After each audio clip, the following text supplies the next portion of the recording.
Buen día estudiantes, en este video voy a explicarles el tema de elementos básicos del diseño que corresponde a la primera sesión y este video sería la reposición de dicha sesión. Entonces vamos a comenzar con la primera pregunta que pues se genera a partir del tema y es ¿qué es diseño? Todos los conceptos que yo les voy a explicar a continuación están extraídos de un libro denominado Fundamentos de Diseño Bidimensional y Tridimensional, cuyo autor es un artista chino que se llama Lucius Wong. Por si quieren buscarlo, igual lo pueden encontrar en el blog de artes. ¿Listo? Entonces este señor define el diseño como un proceso de creación visual que tiene un propósito. ¿Qué quiere decir eso? Que cuando nosotros diseñamos, sí o sí vamos a tener que seguir una serie de pasos determinados para poder llegar a concluir ese diseño. ¿Qué pasos? Por ejemplo, tenemos que tener un tema, debemos tener con base en ese tema una idea, esa idea debe estar basada en un objetivo. A partir del objetivo que se plantea, entonces nosotros tenemos que hacer esquemas o bocetos. Esos bocetos tienen que salir unas imágenes preliminares, ¿sí?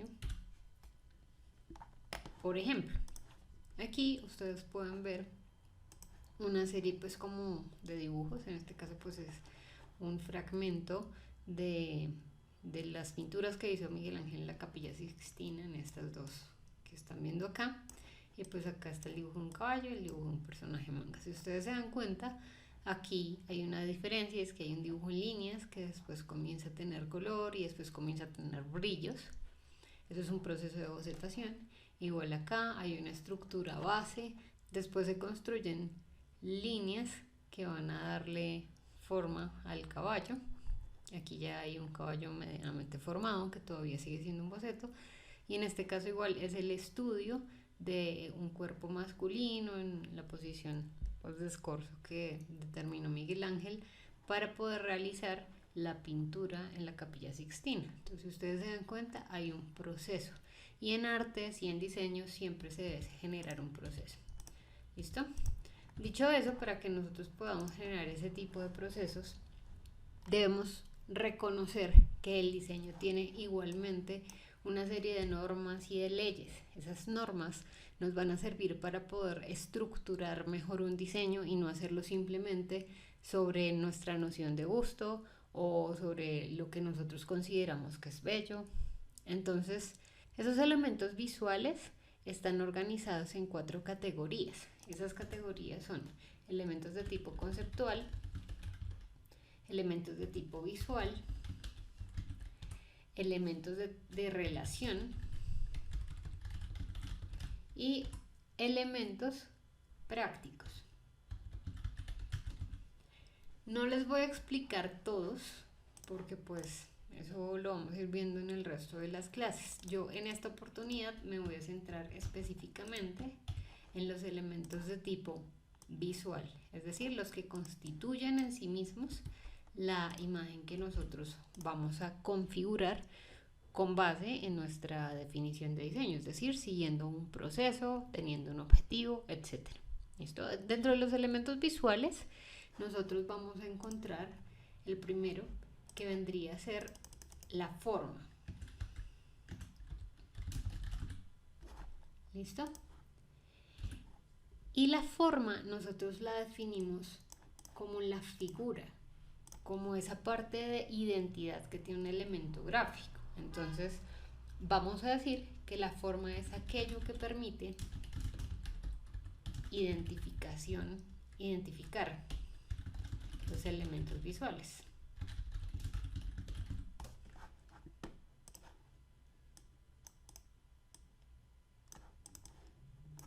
La forma tiene diferentes maneras de representación.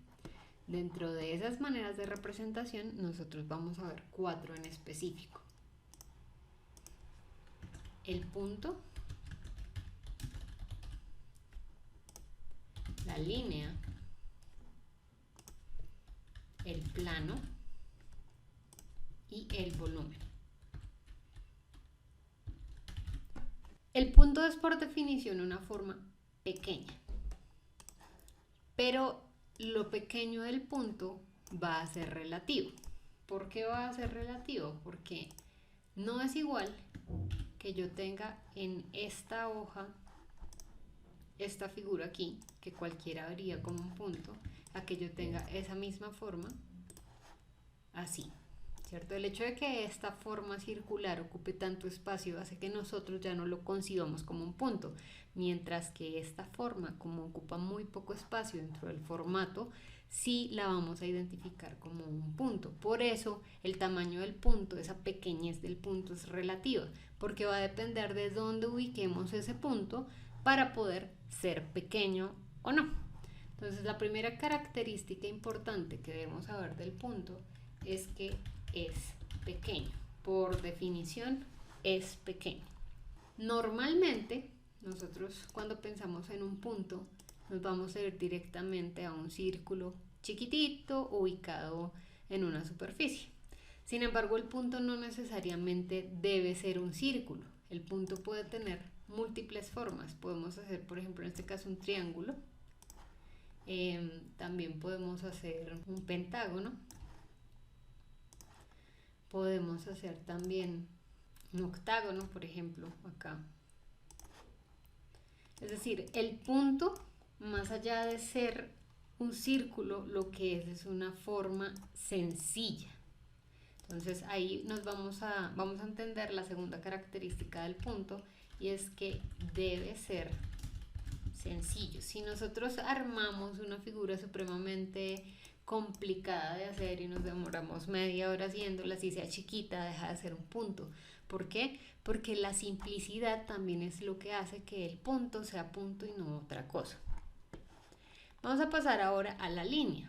Cuando nosotros hablamos de una línea, normalmente nos dicen que una línea es una sucesión de puntos. Y esa es una definición que sí es cierta, es real, es decir, una línea sí es eso, pero en términos matemáticos. Como nosotros estamos en artes, entonces vamos a definir la línea no como una sucesión de puntos, porque esta sucesión de puntos no es una línea en términos de un elemento visual como tal. Esta línea sería un elemento conceptual y eso ya es otra categoría. Entonces, la línea no va a ser una sucesión de puntos como tal. Vamos a definir la línea como el desplazamiento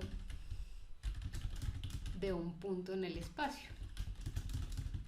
Es tan simple como que yo utilizo, por ejemplo, aquí este lápiz, voy a dar clic, en ese momento se va a formar un punto y cuando yo me desplazo con ese punto en el espacio del formato, se va a generar una línea. En este caso es una línea manuscrita totalmente orgánica, pero pues es una línea. ¿Qué hace que una línea sea una línea y no otra cosa? Entonces, básicamente va a tener dos características fundamentales. Así como el punto debe ser pequeño para ser punto, en el caso de la línea debe ser estrecha. Para que una línea sea considerada línea, debe ser delgada. Y esa delgadez también es relativa. ¿Cómo relativa? No es igual que yo haga, por ejemplo, aquí esta forma, ¿cierto? Que nosotros diríamos es una línea recta, a que yo haga exactamente lo mismo, pero en este mismo formato así. Si yo cojo esto ya sería como una especie de plano, ¿cierto? Mide 14 centímetros, no es que sea muy ancho, pero yo hago esa misma figura en un espacio mucho más amplio. Miren, si yo me voy alejando y me alejo, voy a comenzar a entender que esto es una línea, pero si yo la miro comparada con esta, no es una línea. Otra vez, la delgadez en una línea es igual que la pequeñez del punto, es relativa. Depende de dónde esté ubicada y de la forma en la que esté ubicada para que nosotros podamos determinar que en efecto se trata de una línea y no de otra cosa. ¿Qué más debe tener la línea para ser una línea y no otra cosa? Debe tener una longitud prominente. ¿Qué quiere decir eso? Yo perfectamente puedo hacer lo mismo que hice antes, ¿cierto? coger un cuadradito, estirarlo, esto se convierte en una línea, perfecto, ¿cierto? Ahí nosotros decimos, eso es una línea. Pero si yo cojo esa misma línea y la corto, eso ya no es una línea. Con todo y que nació de la misma figura, eso ya no es una línea, se convierte en un punto, ¿cierto? Entonces, para que una línea sea línea y no otra cosa, sí o sí debe ser prominente, debe tener un largo considerable. Ahora, la línea posee partes, 3 partes que nosotros vamos a denominar de la siguiente manera. Por un lado, forma total. La forma total lo que nos dice es que la línea tiene una apariencia general. Por ejemplo, esta línea que yo acabé de hacer acá es una línea curva, es una línea orgánica, totalmente manuscrita, ¿cierto? Es una línea que tiene unas características particulares en cuanto a su generalidad, ¿cierto? Es un recorrido visual que nosotros hacemos totalmente diferente a esta forma que yo tengo acá. Esto también es una línea, pero tiene características visuales diferentes. Su forma total es distinta. En el blog ustedes van a encontrar, voy a pasar un momento aquí el blog, una serie de 4 líneas. Una línea recta, una línea curva, una línea quebrada. Quebrada quiere decir que tiene ángulos, que aunque sea una línea recta, más bien está construida a partir de líneas rectas y genera ángulos que quiebran esa línea. Y también tenemos una línea hecha a mano, igual que la que yo acabo de hacer en el programa que estoy manejando para explicarles el tema. Eso es la forma total, es la apariencia general que tiene una línea. Además de la forma total, nosotros vamos a poder cambiar en la línea el cuerpo. ¿Y el cuerpo de la línea qué es? Si ustedes se ponen a mirar, volvemos a nuestra línea de acá, me voy a acercar mucho. La línea está limitada, se los voy a demostrar acá. Voy a dejar solamente los bordes, voy a eliminar el relleno y como ustedes se pueden dar cuenta, esto, aunque es exactamente la misma línea, pues nos está mostrando que tenemos una serie de bordes que contienen pues el interior de lo que vendría a ser la línea. El cuerpo entonces es el contenedor de la línea e igual que la forma total, también puede ser modificada y por extensión puede generar otro tipo de líneas. En el blog yo les dejé ejemplos de lo que vendría a ser el cuerpo de líneas distintas. Entonces tenemos una línea lisa que literal no tiene ningún tipo de accidente en su cuerpo. Tenemos una línea que es afilada, es decir, si ustedes se fijan, es más ancha en su parte derecha que en su parte izquierda, quiere decir que va generando un filo. Tenemos una línea tipo nudoso, es decir, que contiene nudos en el cuerpo que hacen que la línea no sea lisa. Y tenemos también una línea vacilante, es decir, es una línea que no es del todo lisa porque contiene algunas curvas que la hacen un poco más orgánicas al ojo humano. Eso con respecto al cuerpo. La última parte que tenemos serían las extremidades de la línea. Nos devolvemos para acá. Entonces, extremidades. Las extremidades son los límites de la línea. También pueden ser modificados. Normalmente cuando nosotros trabajamos una línea, si la línea es muy delgada, por ejemplo en este caso si yo me alejo mucho, pues esta línea va a ser visualmente difícil que yo determine qué tipo de bordes tiene. Sin embargo, si yo me acerco, me doy cuenta de que esta línea tiene unos bordes que son de tipo cuadrado, son rectos. Si yo cojo esta misma línea y le doy acá, por ejemplo, 5 milímetros en el borde va a modificarse, ¿cierto? Esta extremidad ya no es cuadrada, es una extremidad curva. Igualmente, si yo cambio aquí a una esquina festoneada, que así se llama en el programa, nosotros tenemos un tipo de extremidad diferente. Entonces, esa característica visual dentro de la línea también puede ser modificada y también constituye una parte de lo que sería la línea. Para resumir, la línea, que es el desplazamiento de un punto en el espacio, debe ser estrecha, debe tener una longitud prominente y tiene 3 partes fundamentales, a saber que son forma total, cuerpo y extremidades. ¿Listo? Ahora vamos a hablar del plano. Igual que la línea es producto de un punto que se desplaza en el espacio, el plano es producto de una línea que se desplaza también en el espacio. ¿Qué pasa? Que esta línea Ese desplazamiento es un desplazamiento que se hace en contra de la dirección típica de la línea. Entonces, en este caso, esta línea es horizontal. Si esta línea se desplaza en el espacio verticalmente, lo que se va a generar es un plano. ¿Listo? Los planos se definen, de acuerdo con Wusius-Wong, como esos elementos gráficos que no puedan ser clasificados como puntos ni tampoco como líneas. Es decir, no es suficientemente pequeño ni simple para ser un punto, ni es suficientemente extenso o delgado para ser una línea. En ese caso, pues estamos hablando de un plano. ¿Qué características tienen los planos? Básicamente están cerrados. Si ustedes se fijan, acá nosotros tenemos lo que nosotros diríamos que es un rectángulo. Son líneas que contienen un espacio. Entonces, el plano es una línea cerrada, limitada entre líneas. No importa si las líneas son rectas o no, el punto es que esté limitada entre líneas y sea una figura cerrada. Y así como las líneas que tienen distintas formas totales, nosotros vamos a poder clasificar los planos de diferentes maneras. Entonces me devuelvo aquí al blog para mostrarles. Tenemos figuras geométricas que están construidas matemáticamente, es decir, son figuras de las que ustedes utilizan literalmente en geometría, que están contenidas en líneas medibles y son planos que tienen características matemáticas como por ejemplo el área, el radio, la periferia. Todas esas cosas son cálculos matemáticos que ustedes pueden hacer con base en este tipo de figuras. ¿Listo? Por ejemplo, ¿cuáles son esas figuras? Son el cuadrado, el círculo, el triángulo, etc. También existen planos de tipo orgánico.